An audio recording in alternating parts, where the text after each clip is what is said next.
I am a fashion designer by trade and the mom of 3 beautiful kids. My middle child, Oliver, was born with a rare form of muscular dystrophy. Her mother and fashion designer, Mindy Scheier, whose son, Oliver, has rigid spine muscular dystrophy and dreamt about wearing jeans to school. Do I let him go into school knowing that he wasn't going to be able to go to the bathroom on his own? Or do I tell my 8-year-old that he can't wear the same things as the other kids were wearing? The mission of Runway of Dreams and the reason why I created it was so that we could partner with brands to add modifications to their existing clothing, their mainstream clothing. Through her nonprofit organization called Runway of Dreams, Mindy Scheier is changing many lives one outfit at a time.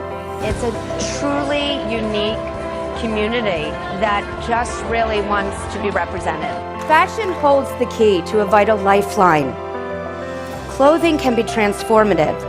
Clothing equals confidence. The future of fashion is inclusion. Mainstream media and fashion and entertainment needs to be inclusive of people with disabilities. Runway of Dreams is so honored and excited to show the world the consumers that have not yet been thought of. And now they're here, they're on our runways, and we're not stopping. Good. Yeah, there you go. I've been in the chair around like 6 years, but I haven't let the chair stop me from accomplishing any of my goals. I'm grateful for the lessons the wheelchair or the disability has taught me. It takes a lot more effort for me to do things now. That's why the clothing I wear, I want it to be comfortable, I want to feel sexy in it, I want to feel good about myself.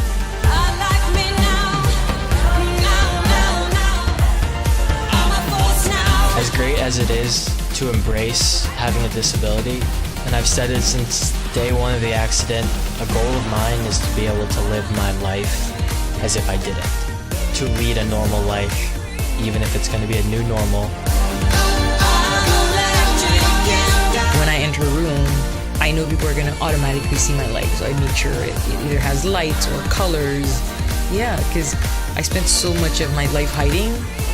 It's time to make it a show now. When I look at the photos of myself, I think they're really good. I don't know, I don't think I really look that well. I consider myself a very hard worker. I won't stop until I accomplish my dreams. Before being looked at as an able-bodied person, you know, society looks at you different. Now being in a wheelchair, society looks at you also different. But it's kind of strange because I'm the same person.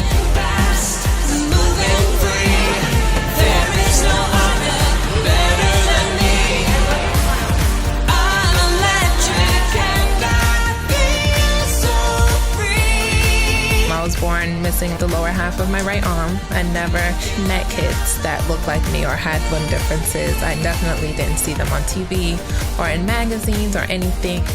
If I would have seen people on TV that looked like me, it would have drastically changed how I thought of myself. Not being one that grew up with a disability, you know, I have a different perspective from it, right? I felt like a part of my identity was taken away, but it really wasn't. My identity is still who I am.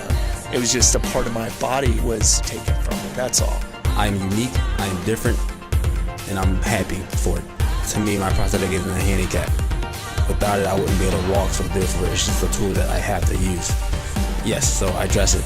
He's gorgeous looking guy. And on top of that, he shows that prosthetic. He's just like, this is a part of me. And that is what's hot. That's what's sexy to me. No matter what shapes, sizes, or disability, we're all beautiful people. And we want to show that on the inside and on the outside. I wouldn't change myself because I think myself is beautiful and I like the way I am. Because it's me. When there's more exposure of individuals, regardless of their disability, like with a prosthetic, in a wheelchair, to put them in the limelight is going to boost the morale to be like, I can be beautiful too. It's not something you should feel embarrassed or ashamed of because you're different. You could use that to make yourself look cool. You could own it. Modeling for me is not only empowering, but also groundbreaking. I think when you're just given a platform, it's great to use it for something you're passionate about, but also something that other people care about that will eventually change a whole industry or even the world. Be different, be unique, Don't be like everyone else. It's okay to be you and strive for greatness. Anything you dream about, you can do. That's what I want to be, a role model, not just a fashion model.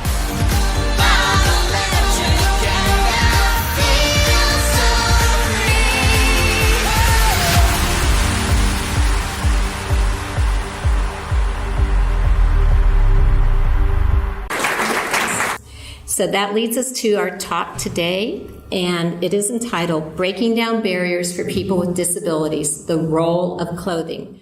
Mindy Scheier, she did her education at the University of Vermont, where they actually integrated an FIT program into the curriculum at UVM. She did a study abroad in Florence while she was in school, and once she graduated, she went to New York City and started her career in fashion design. And she was a fashion designer for 20 years. She lives with her husband and 3 children in New Jersey.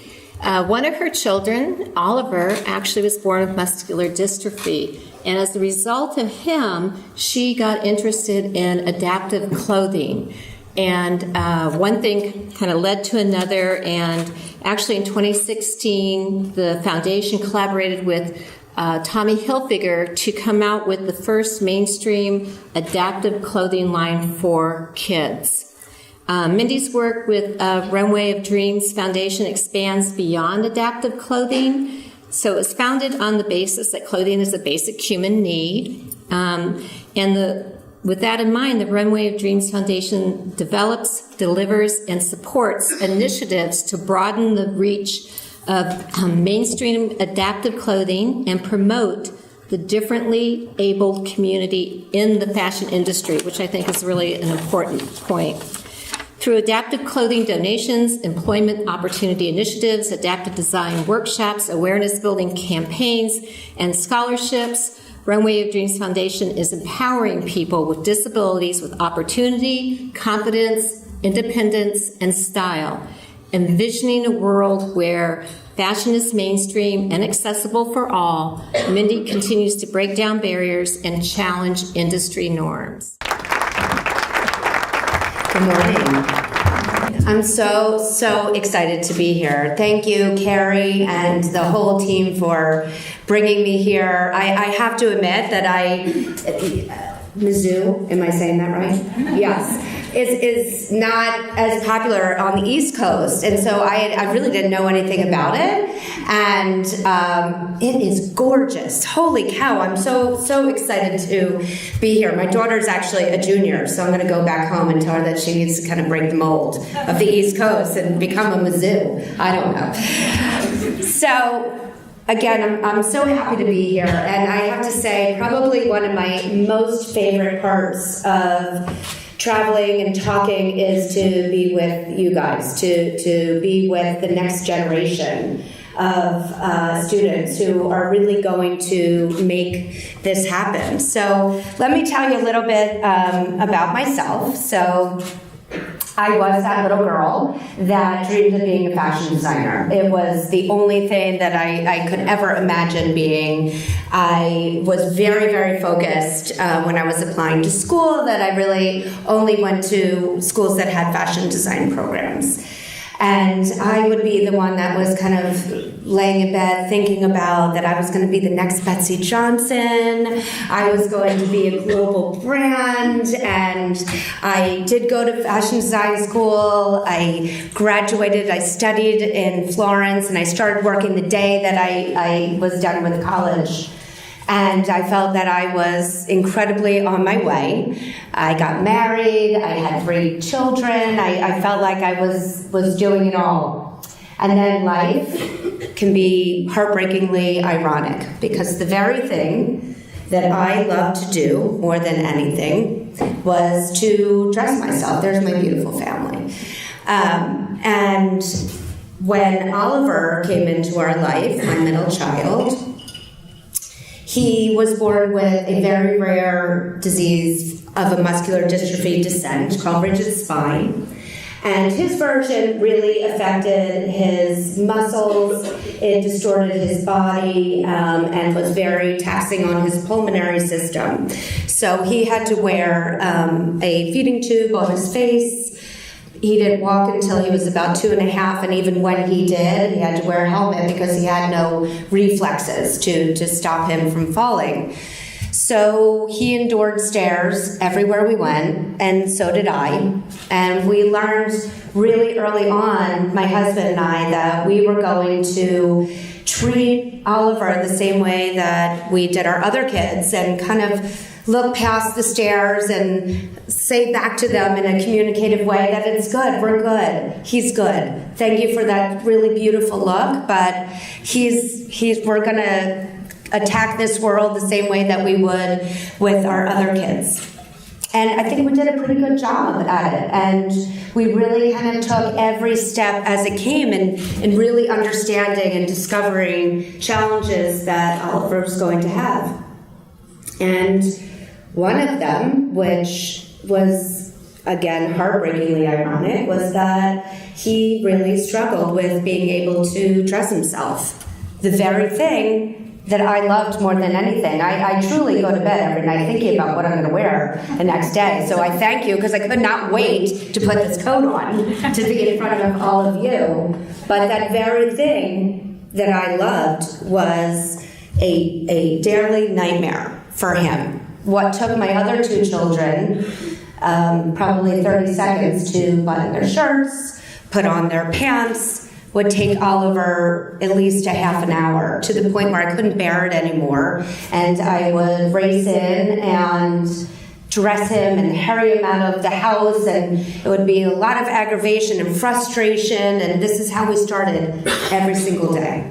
So when Oliver was ready to go to school, we made a decision that he was going to wear sweatpants every day. You know, he was a boy. It didn't feel that out of the ordinary, and that's how my husband and I would feel comfortable that he was going to be able to go to the bathroom on his own, that he was going to be able to dress himself in the morning, that he was going to be able to wear his leg braces underneath the sweatpants. And we're like, okay, this is going to be his uniform. He wore it every day to school, to birthday parties, to occasions that probably he was incredibly underdressed. And on the times that I couldn't dress him in sweatpants because it just really wasn't appropriate, I would actually have to go and stand outside the bathroom, or even sometimes go into the bathroom with him to help him pull his pants up, to button them, to zipper them. And when I got looks from the other men in the bathroom, I would look at them and I'm like, are you kidding? Honestly, this is what you're staring at. Look what I'm doing, and you're worried that I'm seeing you? So it became very, very evident that, you know, that was embarrassing. It was embarrassing for Oliver. He had already made him feel incredibly different. And it was just, became a part of our life. But one day, when Oliver was in about 1st grade, he came home from school and said, I want to wear jeans. I want to wear jeans like everybody else gets to wear jeans. And actually, I really don't understand why I don't wear jeans to school. And if I'm being honest, it was a completely gut-wrenching, kick in the stomach moment that how could I have missed this? How in the world, with my love of fashion, and it was my career, did I miss the fact that clothing is so critically important to who you are as a person, to how you show yourself to the world? And I needed my 8-year-old to tell me that he feels that he is not the same as his friends because he's not able to wear jeans. So I looked at that little face and I said to him, you know what? You bet you're wearing jeans to school tomorrow. Absolutely, definitely. And I said, so good night. And I put him to bed and I sat at my kitchen table and first cried my eyes out, just cried and cried and cried that I could not believe that I missed this. And then I said, all right, let's pull ourselves together here. I took a pair of his jeans And I completely MacGyvered them. I ripped out the button and the zipper. I utilized peel and stick Velcro and rubber bands. I know we have probably some moms in the audience that, I don't know if you remember when you were pregnant and you were wearing your jeans a little too long, but you didn't want to give them up, and so you needed to find a way to have them expand. And so I utilized this little rubber band trick of having it expand without having to undo a button. I cut out the side seams. I put in that peel and stick Velcro so that the jeans were able to go around his leg braces. And when Oliver woke up the next morning and I showed him at best my arts and crafts project, he absolutely beamed with joy. I saw an immediate transformation come over him from a pair of jeans. He went into school with his head held so high that I could not believe how miraculous putting on, not only that he was able to dress himself, but that he went in feeling like all the other kids because he looked like them, was just an incredible thing to witness. So when he went into school that day, I sat at my computer and I said, okay, I guess I need to start understanding this concept of adaptive clothing. I never heard of it before. It wasn't something we ever learned about in school. So just so we're all clear, the words adaptive clothing by definition mean clothing that is made for people with disabilities, those that struggle with dressing themselves, and the aging population. So I do what everybody else does, and I start Googling. And when I saw what came up, I was horrified. First of all, everything that immediately came up was for the aging population. And I was looking for my 8-year-old son. So, number one, that wouldn't work. And number two, it was so medicinal and so purposeful and not fashionable and nothing that I would ever put on him ever. So, okay, that got me starting my thinking process a little bit. And then I started thinking, well, maybe I really need to also look into what does clothing actually mean? Like, in terms of how does it really make you feel? Because I just witnessed this from my son, but I was just curious if there was actually some psychology behind it. And actually, I discovered that there was, and it's called enclosed cognition. And it is actually the psychological feeling that you feel when you put on clothing. So when Oliver came to me and said that he felt that wearing sweatpants every day made him feel like he was dressing disabled. It's a really powerful statement, dressing disabled.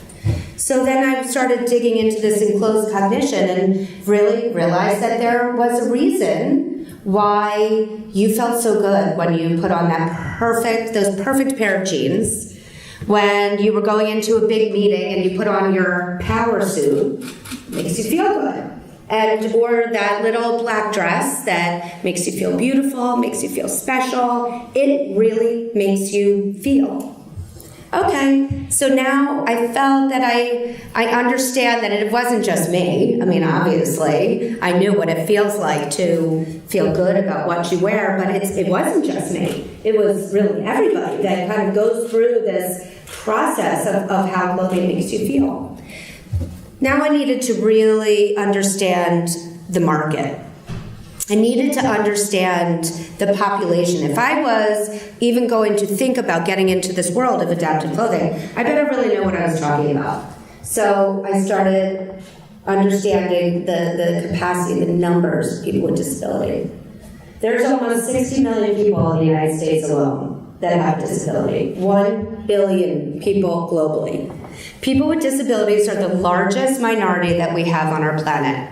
And the only minority that every single person in this room is going to be a part of someday.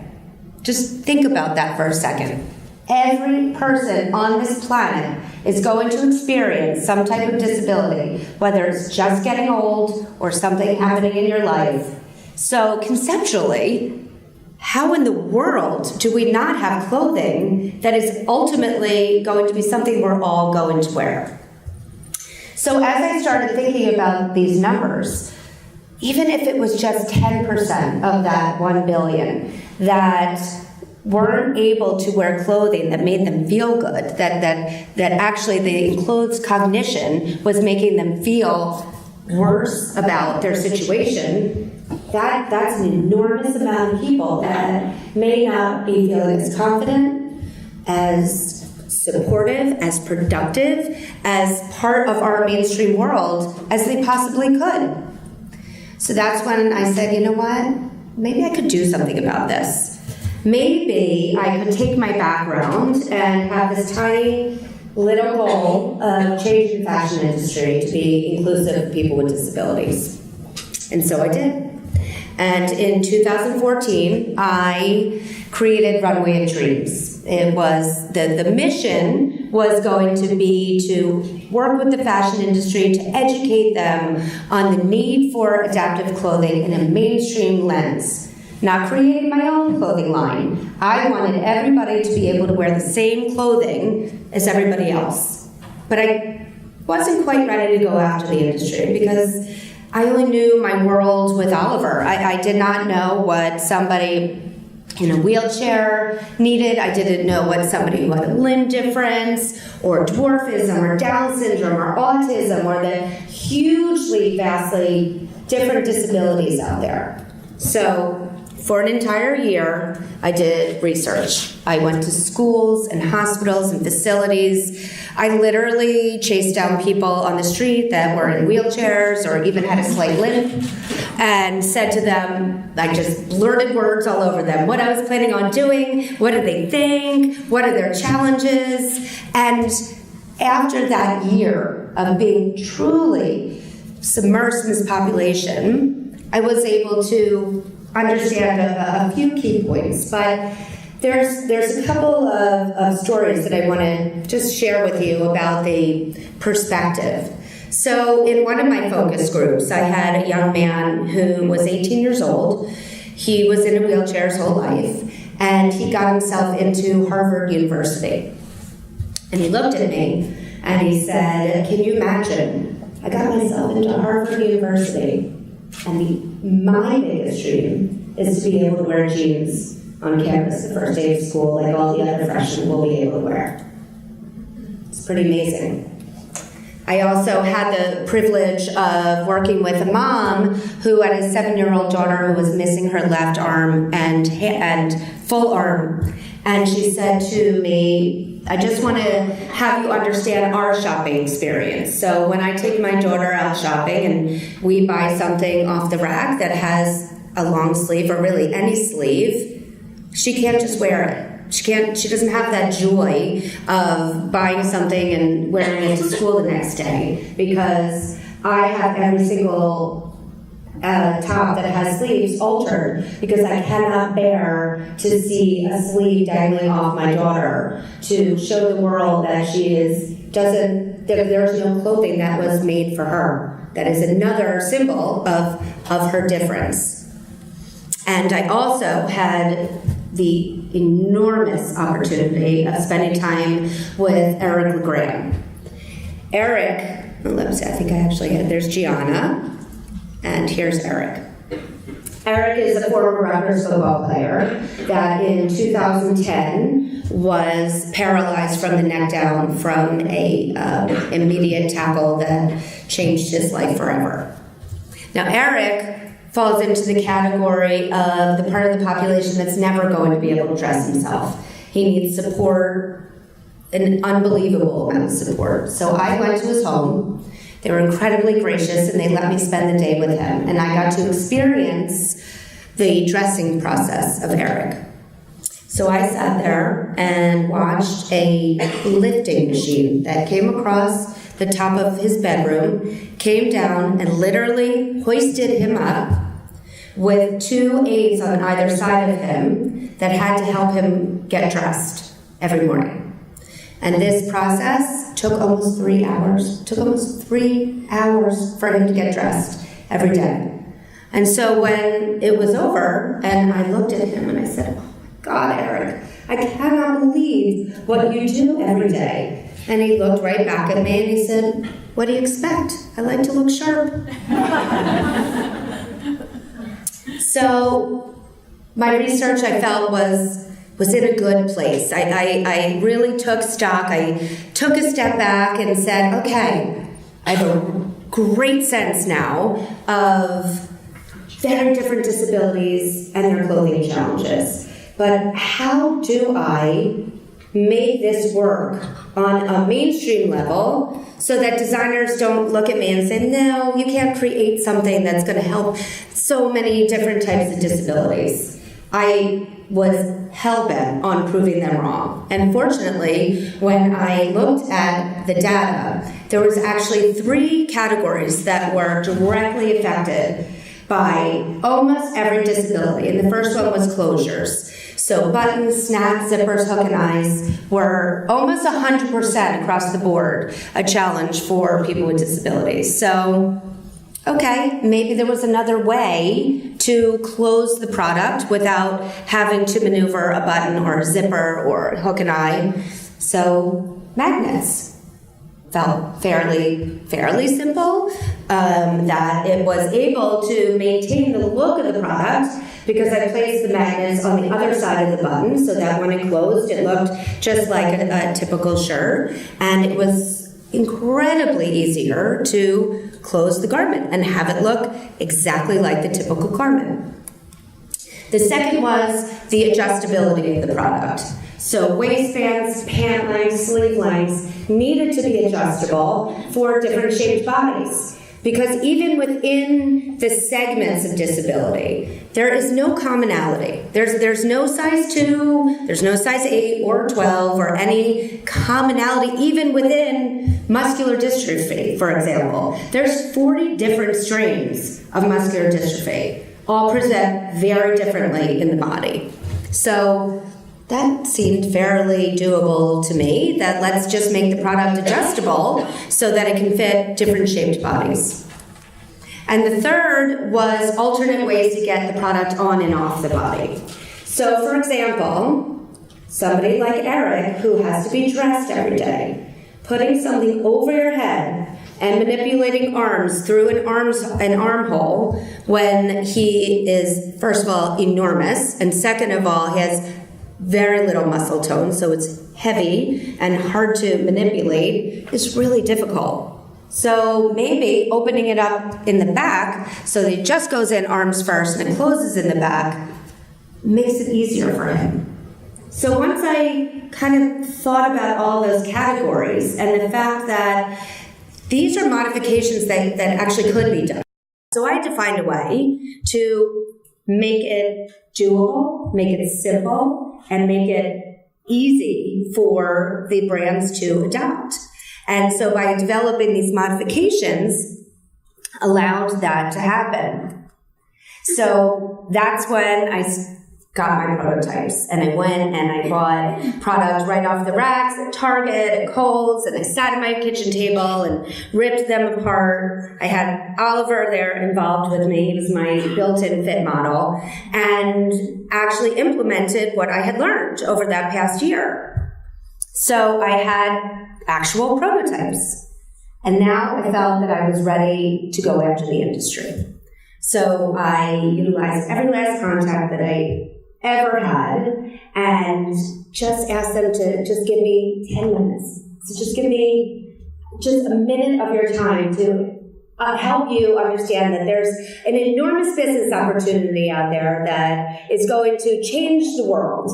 I mean, of course, on the other end of the phone, I'm sure they were yucking it up that, but I developed something that was going to change the world. But fortunately, I was able to get myself in front of the CEO of Tommy Hilfiger. And I prepared for this meeting for about 2 months. I literally looked at my family and said, I love you all so much, but I'm going to go dark for about 2 months. And so therefore, please feed yourself, get to school on time, get to all your activities, and I'll be right back with you in about 2 months. So I bought every last piece of the kids' collection. I actually bought 2 of them, and I modified one set and kept the other set as it was. because I needed to really be able to show them that not only could this be done, but if I could do it at my kitchen table, they certainly could do it and probably do it worlds better. I was dressed head to toe in Tommy. I was so prepared and ready to go. So we get there, I set up like a little mock showroom in the conference room that we were in, and the meeting starts, and I'm about, 5 minutes in, maybe 7, and the CEO looks at me and he says, "We're in." I said, "I'm sorry." He says, we're in. I cannot believe that nobody has ever done this before. And I literally probably got a sweat through my clothes. I had no saliva in my mouth. And I looked at him and I said, I have no words. I am so incredibly grateful.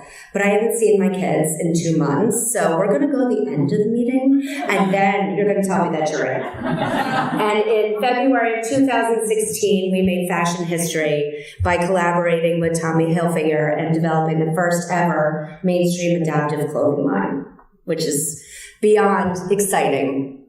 And so now here we are. This is actually from one of our fashion shows that we do with all different types of models and with all different types of disabilities wearing Tommy Adaptive. But so here we are now in 2019. And not such a long time has passed that we have more brands that are engaging with this population. We have Zappos. I'm on their advisory committee. They have Zappos Adaptive, which curates product for people with disabilities. Target now has an adaptive version of their Cat and Jack line. Nike developed the Flying sneaker, which was made for those that struggled with tying their shoes or fitting a shoe on their foot with leg braces or prosthetics. So it's happening. It really is happening in not so long of an amount of time. But the thing is that we have so much to go.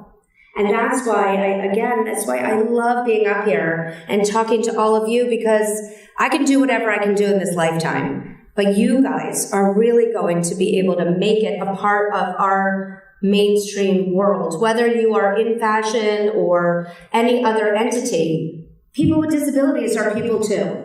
So I think having that scope and understanding that they are, here's a really, especially for all of you, really interesting statistic, that there's a 20% increase in millennials for disability. 20%. And it's only going to go up every single generation. So I think that is, if we even look at it, that's a tremendous opportunity in whatever focus that you go in life. And as I see Oliver beginning to grow. There he is. He's 14 years old right now. He's hopefully growing up in a world that views him as the same as any other 14-year-old boy, just does things differently. And we have strides to make. We have barriers to break down. I had an amazing opportunity to just be in a classroom and speak about the very first thing that I do now that I have the opportunity to be engaged with more brands is the very first step is dispelling fear. There's still a tremendous amount of fear of communicating, working with, designing for people with disabilities. That we're going to say the wrong thing, we're going to insult them, we're going to design something that they're going to say, "Oh my God, how could you have possibly done that?"